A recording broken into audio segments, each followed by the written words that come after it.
Assalamualaikum warahmatullahi wabarakatuh. Alhamdulillah. Alhamdulillahi rabbil alamin. Wahdahu wassalatu wassalamu ala asrafil anbiya'i wal mursalin. Wa ala alihi wa sahbihi ajma'in. Amma ba'du. Langkah yang pertama sebelum masuk langkah yang kedua, marilah kita panjatkan puja dan puji syukur kita kehadirat Allah Subhanahu wa Ta'ala yang telah memberikan kita beribu-ribu nikmat, yakni diantaranya nikmat kesehatan dan nikmat kesempatan.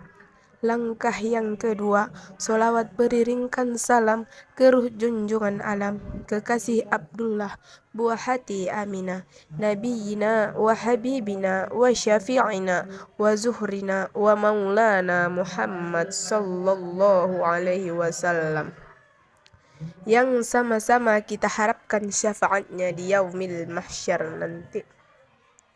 Yang saya hormati Bapak Jilfaroni M.Sosi selaku dosen pengampu mata kuliah fikih, dan yang saya segani saudari-saudari sekalian. Sebelumnya, perkenalkan, nama saya Rindiani Sihombing, Prodi Desain Komunikasi Visual, Fakultas Dakwah dan Ilmu Komunikasi, dengan NIM 24305002.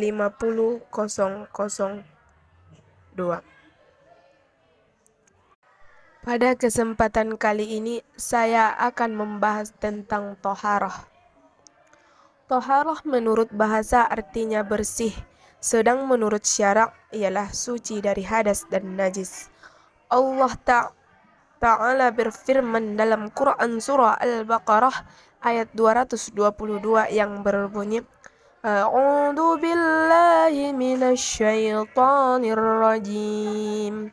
Bismillahirrahmanirrahim. Innallaha yuhibbut tawwabin wa yuhibbul mutatahhirin, yang artinya sesungguhnya Allah menyukai orang-orang bertaubat dan menyukai orang-orang yang mensucikan dirinya. Berkenaan dengan kebersihan, Islam adalah agama yang sangat mengutamakannya. Suci dari hadas adalah tertentu pada badan. Untuk hadas besar dikerjakan dengan mandi dan tayammum, sedangkan untuk hadas kecil dengan wudu atau tayammum. Alat bersuci yang dipakai untuk bersuci terpenting adalah air. Air yang bisa digunakan untuk bersuci ialah yang pertama air hujan, yang kedua air sungai, yang ketiga air sumur, yang keempat air laut, yang kelima air mata air, yang keenam air salju, dan yang terakhir ialah air embun. Kemudian air ini dibagi menjadi 4. Yang pertama, air suci dan mensucikan, yaitu air mutlak. Artinya, air yang belum dicampuri oleh zat lain, baik zat yang suci maupun zat yang najis atau kotoran. Air ini yang bisa dipakai untuk mensucikan benda lain. Air mutlak ialah air yang jatuh dari langit atau yang keluar dari sumber mata air dan masih tetap keadaannya. Yang kedua, air suci tetapi makruh memakainya, yaitu air yang menjemur matahari dalam bejana terbuat dari logam emas atau perak.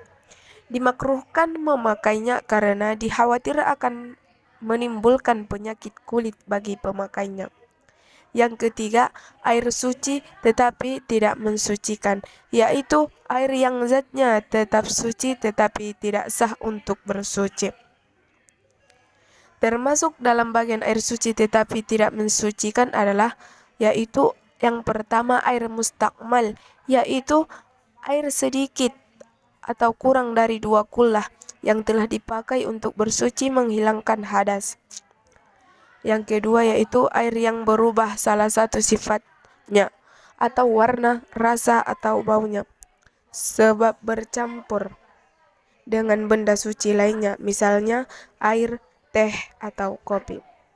Yang ketiga, air pohon-pohonan atau buah-buahan, seperti yang keluar dari tekukan pohon nira atau air kelapa. Bagian air yang keempat yaitu air najis mutanajis, yaitu air yang berubah salah satu sifatnya sebab terkena barang najis, baik air itu sedikit maupun banyak. Air ini tidak diboleh dipakai untuk bersuci. Kemudian air yang sedikit atau kurang 2 kula yang terkena najis, meskipun tidak berubah salah satu sifatnya, air ini tidak boleh dipakai lagi untuk bersuci. Namun jika air ada 2 kula dan tidak berubah sifatnya, maka pembahasan yang selanjutnya ialah najis. Yang dimaksud najis ialah kotoran. Setiap najis pastilah kotor, tetapi tidak semua kotoran termasuk najis. Adapun macam-macam benda yang termasuk najis, yaitu semua kotoran manusia dan binatang yang keluar dari 2 pintu atau tempat buang air kecil dan air besar. Misalnya tinja, air kencing dan maji kecuali mani. Nanah, darah, bangkai, kecuali bangkai manusia, ikan laut, dan belalang. Setiap minuman memabukkan seperti arak, bagian anggota badan yang diambil atau dipotong dari tubuh selagi masih hidup. Kemudian anjing dan babi. Adapun pembagian najis yaitu yang pertama najis mukhaffafah, yaitu air kencing bayi laki-laki yang belum berumur 2 tahun dan belum pernah makan sesuatu kecuali air susu ibunya.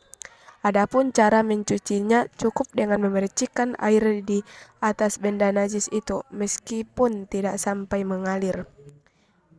Yang kedua najis mughalladah, yaitu najis anjing dan babi. Cara mencucinya, barang yang terkena najis kedua binatang itu dibasuh 7 kali dan salah satu di antaranya dengan air yang bercampur tanah atau debu. Yang ketiga, najis mutawassithah, yaitu selain najis yang tersebut di atas, misalnya segala kotoran yang keluar dari 2 pintu kubul dan dubur manusia dan binatang. Najis mutawassithah dibagi menjadi 2 macam, yaitu najis yang kita yakini ada, tetapi tidak tampak terlihat baik zat maupun sifatnya. Misalnya air kencing yang sudah kering sehingga sifatnya telah hilang. Cara mencucinya cukup mengalirkan air di atas benda yang kena najis itu. Yang kedua, najis ainiyah, yaitu najis yang masih ada zat dan sifatnya atau warna, rasa, baunya. Cara mencucinya, hendaklah dihilangkan kemudian dibasuh sampai zat, rasa, warna, dan baunya hilang. Adapun adab buang air dan istinja. Bagi orang Islam, tidak dibenarkan buang air semaunya saja. Ia diharuskan menuruti peraturan-peraturan yang telah ditetapkan demi menjaga kebersihan dan kebahagiaan hidupnya sendiri di dunia hingga di akhirat nanti.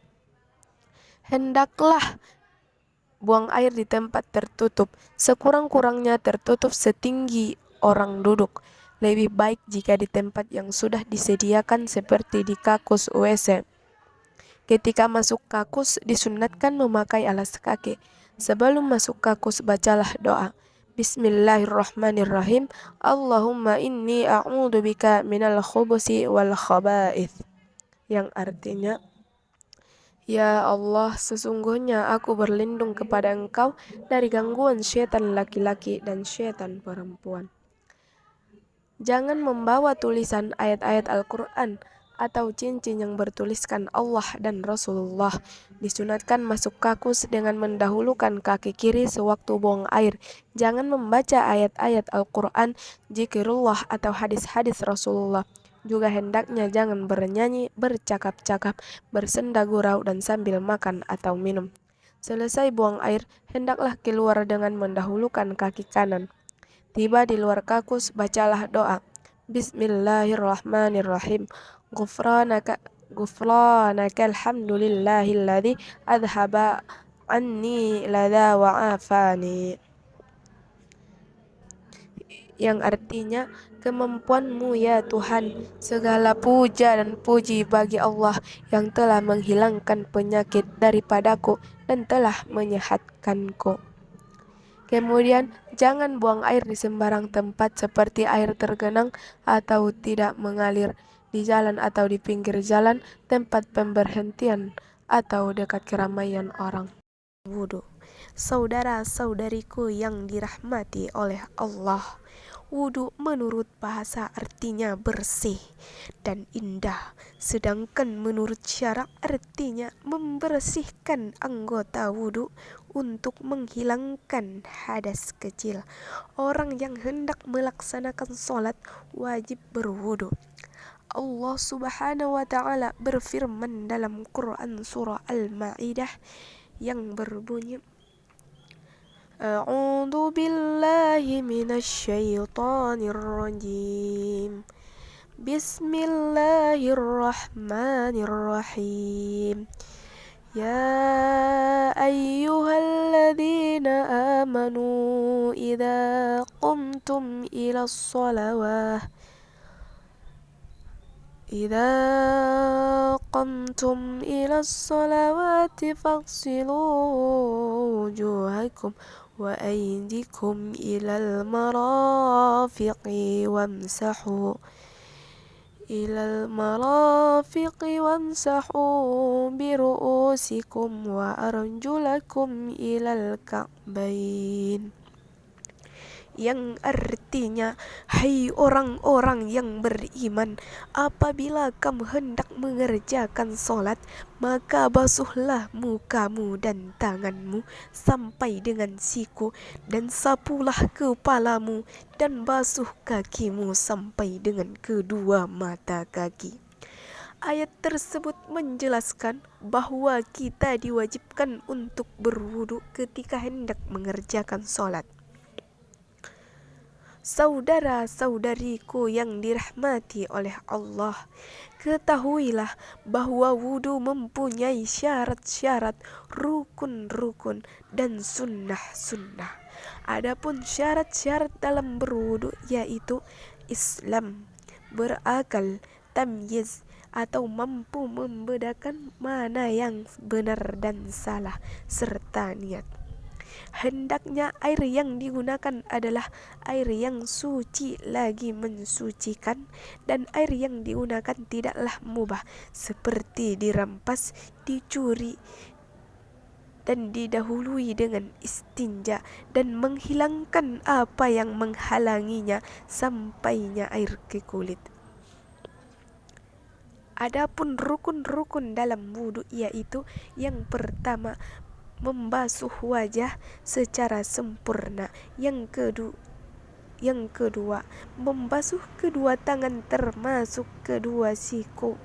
Yang ketiga, mengusap seluruh kepala termasuk kedua telinga.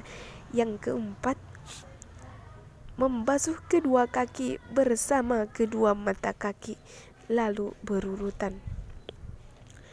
Dalam wudhu terdapat beberapa sunnah, yaitu bersiwak, dilakukan saat kumur-kumur, sehingga dengan itu mulut menjadi bersih saat melakukan ibadah. Lalu membasuh telapak tangan 3 kali di awal wudhu sebelum membasuh muka. Kemudian berkumur-kumur dan membersihkan hidung. Makna mendalam berkumur adalah memutar-mutar air di seluruh bagian mulut. Sedangkan dalam membersihkan hidung adalah dengan menarik air ke lubang hidung yang terdalam. Termasuk bagian dari sunnah wudhu adalah menyela-nyela jenggot yang tebal dengan air, sehingga air menyentuh bagian dalamnya, juga menyela-nyela jari baik tangan maupun kaki. Memulai dengan yang kanan sebelum yang kiri pada kedua tangan dan kaki, lalu menambah 1 kali basuhan hingga menjadi 3 kali dalam membasuh wajah, kedua tangan dan kedua kaki. Adapun sifat-sifat wudhu, yang pertama, berniat untuk berwudhu sesuai dengan tujuan disyariatkannya wudhu. Adapun niatnya yaitu Bismillahirrahmanirrahim. Nawaitul wudu'a li rab'il hadasil asghari fardolillahi ta'ala. Lalu membasuh kedua telapak tangan sebanyak 3 kali. Lalu berkumur-kumur sebanyak 3 kali, menghirup air ke dalam hidung 3 kali, dan membuang air dari hidung dengan tangan kiri. Lalu membasuh wajah 3 kali. Batasan wajah dari atas ke bawah, dari tempat tumbuh rambut pada umumnya sampai bagian bawah 2 tulang rahang dan janggut. Tulang rahang adalah 2 tulang di bagian wajah, salah satunya di bagian kanan dan yang lain di bagian kiri. Keduanya bertemu di janggut. Cambang termasuk bagian wajah, karena wajib dibasuh sekalipun panjang. Jika janggut tidak lebat, maka wajib dibasuh bagian luar dan bagian dalamnya. Dan jika lebat hingga menutupi kulit, maka wajib membasuh bagian luarnya saja. Namun, dianjurkan menyela-nyelai bagian dalamnya. Adapun batasan wajah ke samping adalah dari telinga, sementara kedua telinga termasuk bagian kepala. Karenanya keduanya diusap bersama kepala. Kemudian membasuh kedua tangan sampai kedua siku sebanyak 3 kali. Adapun batasnya yaitu dari ujung jari termasuk kuku bagian bawah bahu. Diharuskan membuang apa yang menempel pada tangan sebelum membasuhnya, baik berupa adonan atau tanah liat atau cat kuku, sehingga air wudhu dapat menyentuh kulit. Selanjutnya, mengusap seluruh kepala dan kedua telinga sebanyak 1 kali dengan air baru, bukan air sisa dari membasuh kedua tangan. Cara mengusap kepala adalah dengan meletakkan kedua telapak tangan yang telah dibasahi dengan air di bagian depan kepala, lalu menjalankan keduanya ke tengkuknya, kemudian menarik keduanya ke dalam tempat semula. Selanjutnya memasukkan kedua jari telunjuk ke lubang hidung, sementara bagian luar telinga diusap dengan ibu jari. Setelah itu, membasuh kedua kaki bersama kedua mata kaki sebanyak 3 kali. Mata kaki adalah 2 tulang yang menonjol di bagian bawah betis. Barang siapa yang tangan atau kakinya buntung, maka dia membasuh apa yang tersisa dari keduanya. Jika terpotong dari siku, maka yang dibasuh adalah bagian bawah lengan. Jika terpotong dari mata kaki, maka yang dibasuh adalah bagian bawah betis.